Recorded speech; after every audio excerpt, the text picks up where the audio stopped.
Hello, I am Professor Cyrus Sotzes, and today I'm going to be talking about interviews. And the reason why I'm talking about interviews, first of all, I consider that one of my strengths in terms of my overall media skill set. I've conducted some amazing interviews over the years. And for any journalist or for any media professional, it is just a fantastic and possibly the most effective way of gathering information is by going straight to the source and asking them directly yourself. But there are certain tactics, there are certain strategies and approaches that you should be using with interviews, and I'm going to share those with you today. So why don't I share my PowerPoint? Oh, there we go. Sorry, it wasn't working there for a minute. All right. Um, Here we go. All right. The art of the interview. And in many ways, it is an art. So hopefully, I will teach you a few things in the process, and hopefully, you will learn a few things in the process. So some key points that I'm going to cover today includes preparing for the interview, right? There is preparation. There are types of questions for you to ask. Some are recommended, some are not, and it obviously depends on the subject matter and the where in the interview process you are. There are interview techniques for you to implement. So for first things first, as I addressed at the beginning, why is an interview necessary? And the answer to that is it's how you get information directly. You're getting it directly from the source. It is your information, not secondhand information. And the more interviews you do, the more balanced your story is, the more perspective you add to your story, and it becomes more well-rounded and more complete, thus more credible. So when you prepare for your interview, obviously you have to know which questions to ask. When I conduct an interview myself, I obviously have questions prepared, but as I'm going to emphasize later in this lecture, you also sometimes need to be prepared to toss those notes out and go in a different direction. Um, One angle for me when it comes to interviews is to always treat the interview not like it is an actual interview, but rather more like it is a conversation between two people. And I cannot recommend enough that the more your subject feels like they're in just a conversation with you, the less they're going to feel like it's an interview, and they will be more open to you and give you more transparent answers in the process. So a good reporter is prepared, and they're always ready to interview sources. Now, how are you prepared? Well, you obviously want to conduct research, right? You want to know everything about the questions you're going to ask. You want to know everything about the subject you're interviewing. So that way you sound well versed, and you earn more respect from your subject when you're interviewing them in the process. And again, once you do your research, obviously write questions that you want to ask. Obviously, try and focus on the answers that you're looking for, especially. Set up a great interview time and place. And this varies. Before the pandemic, this was a much easier answer. Now it varies. Obviously, and other forms of communication through digital technologies has really exploded the last 2 3 years, and as a result of that, maybe there's a more convenient aspect to it. I don't know, but if you're doing in-person interviews, coffee shops are always a great place. At a minimum, you're getting caffeine, so you got that extra jolt where you're talking more. Maybe a park, maybe a conference room in a library.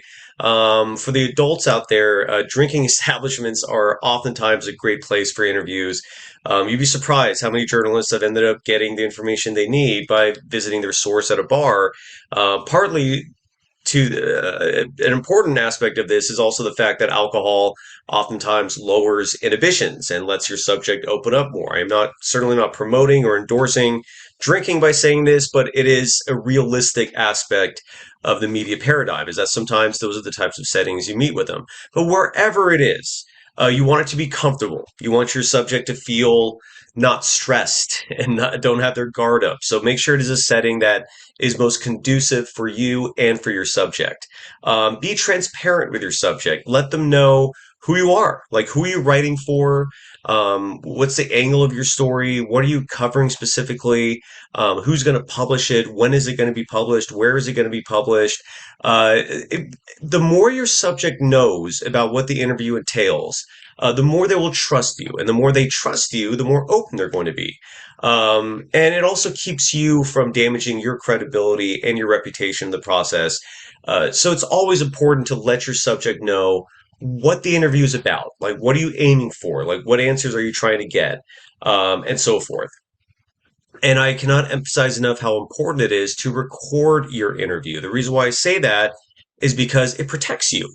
Oftentimes, a journalist's credibility is damaged because they put an attribution in their story from a source, and that attribution might be taken out of context. It might just be a partial quote, and then you oftentimes have subjects accusing the journalist of misquoting them. By you recording the interview, you're protecting yourself in that process. So if you're ever accused of taking a quote out of context or misquoting or just completely, uh, writing down completely different words than what the subject is saying they said, you have that recording. You can add an MP3 to your story and you can protect yourself in the process. It's also great for accuracy purposes. Before audio recording became prevalent and the norm, oftentimes journalists would jot down handwritten notes with an interview. And I never understood how people can get such accurate quotes from that. But now that is not needed. And so, again, record your interview. It will protect you and it will increase the accuracy of your attributions. So then it comes time to the questions you want to ask, right? And there's a variety of ways you can interview your sources. These are the different types of questions you can ask. A close-ended question. A close-ended question is specifically if you're trying to find a specific answer. These could be yes or no type questions, where usually the response is one word or really limited, but at least you're getting an empirical answer in the process. And whereas an open-ended question is you trying to investigate and discover the why and how of things, right? So thus an open-ended question usually ends with the word why or ends with the word how. Um, Hypothetical questions or what if questions. These can apply to like sports, these can apply to politics, to business. Like, what if the company had invested the money elsewhere? What if you had drafted a different quarterback instead? Hypotheticals are what if questions, and they're clearly a part of journalism. Agree to disagree questions are a type of closed ended question where you're asking a subject whether they agree or disagree on whatever your story is about. A probing question is where you're following up typically and you're trying to get an answer that your subject is either refusing intentionally or unintentionally to answer, or they're just maybe not understanding the question correctly. So you have to probe, you have to do follow ups to get the answers you're really looking for. And probing questions can usually be follow-up questions to the same subject that you're focusing on. Personal questions might be important. Personal questions can be used to make an interview lighthearted. Questions ranging from where you're from, do you have a family? It can be a wide variety of things, and it depends entirely on the interview itself. But I do think personal questions that are lighthearted help bring your subject's guard down, so that they open up to you later in the interview. And there's obviously interviewing techniques, right? And some things to follow that I strongly recommend include being punctual. Do not disrespect your subject's time. So if you schedule an interview with someone, be on time. No one's time is more valuable than yours, and please don't ever act accordingly. So because you will burn a lot of bridges in the process. Some people really don't like it when their time is wasted. The sandwich technique is typically what's taught in all journalism schools. This is where you view your interview like a sandwich and it's three parts. You want to start your interview with the bread at the top, right? Not the main part of the sandwich. And it's just like with an interview, you want to start easy. You want to ease into it. And remember, you want your subject to feel more like they're having a conversation with a friend than they are being interviewed for a story. So start off light. That's where personal questions might come into play. So wherever you meet them, are you familiar with this area? Do you have a family? Where are you from? Could be a myriad of things, but whatever questions you ask to open, make them light and easy so that your subject hopefully eventually forgets they're being interviewed. And again, it just starts to feel like just a conversation between two individuals getting to know each other. Then the middle of the sandwich is the meat or the veggies or whatever you prefer inside your sandwich. And that's really the hard hitting questions. Those are the questions that you really want answers for. They might not always be pleasant questions, but they might be necessary. And hopefully by you easing into the interview, your subject will have their guard down and they'll be more open to answering the more difficult questions again in the middle, the heart of your sandwich. And then you want to finish your interview just like with a sandwich, another piece of bread, ease your way out of it. Like, what are you doing the rest of the day? Thank you so much for coming on. You can ask him anything. Like, were you nervous coming into this? It was really nice to meet you. Isn't this weather crazy? Where are you driving to next? Oh, yeah, these gas prices, it's hurting everyone. Whatever the subject matter is to end the interview, also make it lighthearted because you never know if you're going to want to interview them again. And at a minimum, it's good to make their experience pleasant. Um, Eye contact is vitally important when you're conducting an interview. It shows your subject you're paying attention. It establishes a connection. They say, the eyes are the window to the soul, obviously an adage, but there is truth to that when it comes to connecting with other human beings. So maintaining eye contact is always a great way to show your subject that you're prioritizing them, that you care about what they say, and that what they say is important. And you want to establish rapport, right? And that rapport is the bread portion of your sandwich for the sandwich technique. And this is small talk, talking about surroundings, both for the beginning and end of your interview. And obviously, realizing the kind of story you're working on is going to influence the kind of interview techniques you can use, whether it is a news story, whether it's a profile piece where you're writing a story just on one individual, might be an investigative piece where you're investigating a crime or something going on in politics. Broadcast journalism has its own rules, given there's cameras in place, given there's other subjects oftentimes in place, and given there's a much more stringent time limit with broadcast. So that obviously plays a different role. Um, it's very important for you to understand what quantitative and qualitative research is because, especially in journalism, this fits into the different types of questions you're asking and the different types of answers you're looking for. I didn't learn what quantitative or qualitative research was until I went to graduate school at a research based university. But the best way to describe these two is with quantitative research, it's defined as the systematic empirical investigation of observable phenomena by statistical, mathematical, or computational techniques. Sounds like a lot of big words. Well, in layman's terms, it's finding absolute data. It's finding definitive answers. It's finding empirical evidence. Um, Whereas with qualitative research, now you're investigating the why and how of decision making, not just the what, where, when, or who. To give you an example in terms of what the difference is between quantitative and qualitative research, let's say you're working on a story about the homeless situation in San Francisco, California, right? They have a fairly large homeless population, and maybe you're trying to do research on that, whether it's for graduate school, whether it's for a research institution, or whether it's for a news organization.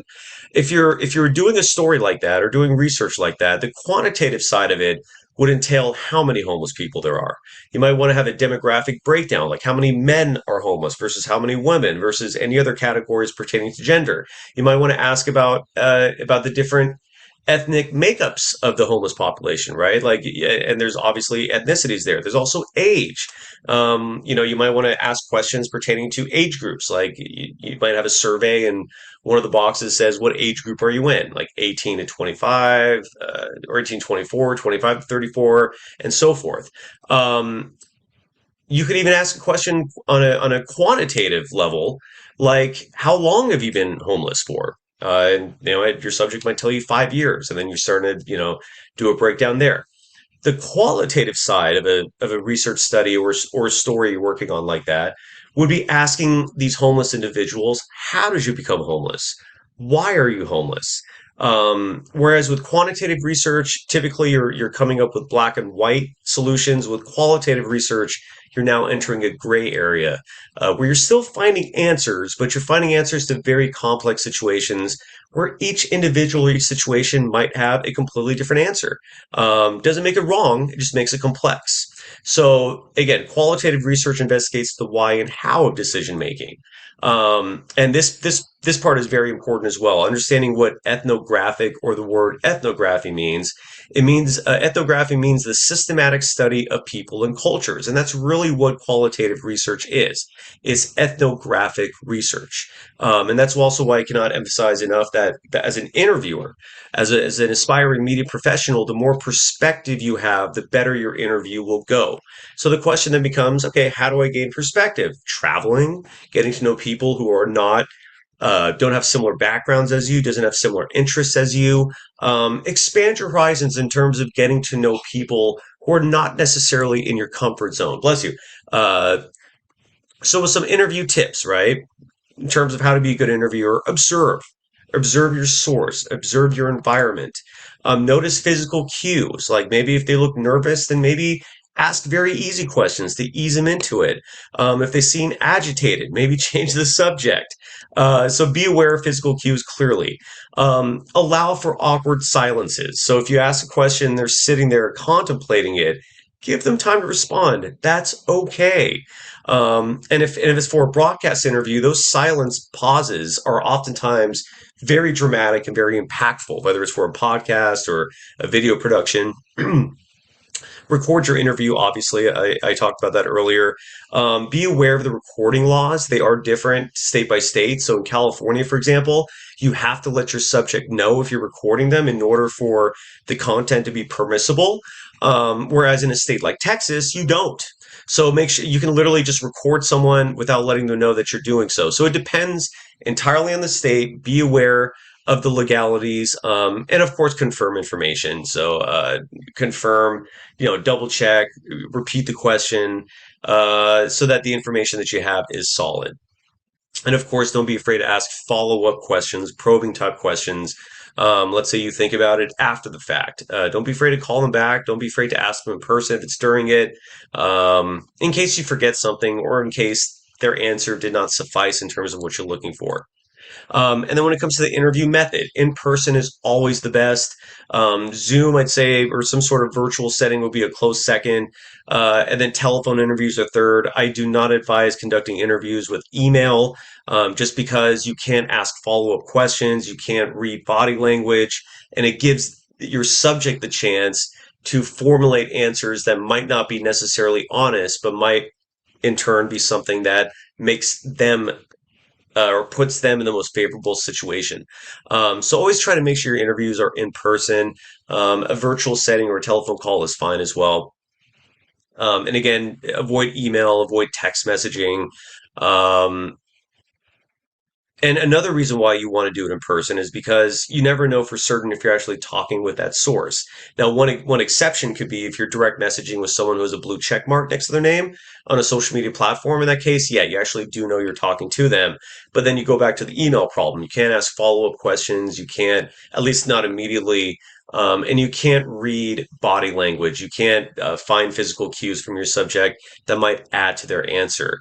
Um, and also, you don't have eye contact and you can't read body language again if you're not in person. So, and rapport is important, right? Obviously, establishing a connection with your subject, and that can really only be achieved with a face to face or a phone interview. So, that is my lesson on interviews. Thank you very much.